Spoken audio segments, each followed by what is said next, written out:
Зима в тот год пришла рано и безжалостно. Снег лег плотным ковром, дороги исчезли, а воздух стал таким холодным, что казалось, он режет кожу.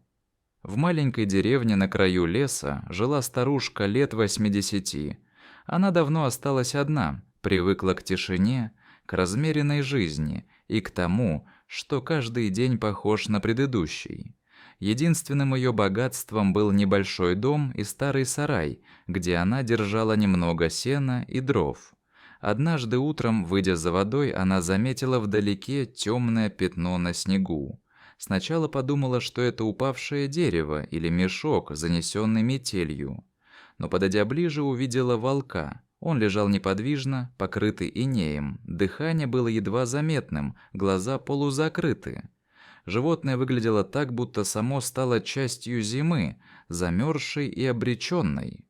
Страх мелькнул в ее сознании, но быстро исчез. Она увидела не хищника, а умирающее существо. Волк был истощен, лапы не слушались, шерсть склеилась от снега и льда. Старушка долго смотрела на него, понимая, что оставить его здесь значит подписать ему приговор. Она знала, что рискует, но чувство жалости оказалось сильнее. С трудом, шаг за шагом, она дотащила волка до своего сарая. Там было тепло от сложенной печки и сухого сена. Она укутала зверя старыми одеялами, растирала ему лапы, поила теплой водой, кормила тем немногим, что имела. Дни тянулись медленно. Иногда казалось, что волк не выживет, но он цеплялся за жизнь, постепенно возвращая силы. Прошли недели. Волк начал вставать, сначала неуверенно, потом все тверже. Он больше не рычал и не пытался уйти.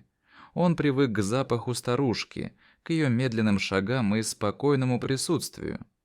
В сарае между ними возникла странная тишина. Не страх и не дружба, а что-то глубже, похожее на взаимное признание. Зима постепенно отступала. Волк уже мог выходить на улицу, но всегда возвращался. Он не уходил в лес, словно чувствовал, что его место пока здесь. Старушка продолжала заботиться о нем, не ожидая ничего взамен. Однажды она решила навести порядок в доме. Потолок давно покрылся пылью, и ей захотелось его протереть. Она поставила лестницу, поднялась, но силы уже были не те. В какой-то момент ноги подкосились, и она сорвалась вниз. Удар был сильным. Старушка потеряла сознание и осталась лежать на полу одна в пустом доме. Шум падения услышал волк. Он мгновенно оказался у двери, потом внутри дома. Увидев неподвижное тело, он понял, что что-то не так.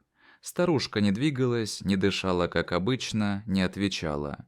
Волк метался вокруг, обнюхивал ее, но помощи не было. Тогда он выбежал из дома и понесся в сторону трассы, которая проходила неподалеку. Волк выбежал прямо на дорогу, заставив одного мужчину резко затормозить. Обычно люди боялись бы и уехали, но в этот раз что-то в поведении зверя было странным. Волк не нападал, он оглядывался и снова бежал в сторону деревни, словно звал за собой. Мужчина последовал за ним. Волк привел его прямо к дому старушки. Увидев ее на полу без сознания, мужчина сразу понял серьезность ситуации и вызвал помощь. Старушку срочно отвезли в больницу, где врачи сказали, что еще немного, и все могло закончиться иначе. Когда она пришла в себя, первое, что вспомнила, это глаза волка и холодный снег, с которого все началось. Она выжила благодаря тому, кого когда-то сама спасла от смерти. Иногда судьба возвращает добро самым неожиданным образом. Там, где казалось, что есть только страх и дикая природа, оказывается место для благодарности, памяти и жизни. Волк так и не ушел далеко. Он часто появлялся возле ее дома, сидел у сарая и смотрел на дверь, словно охранял ту, кто когда-то дал ему второй шанс.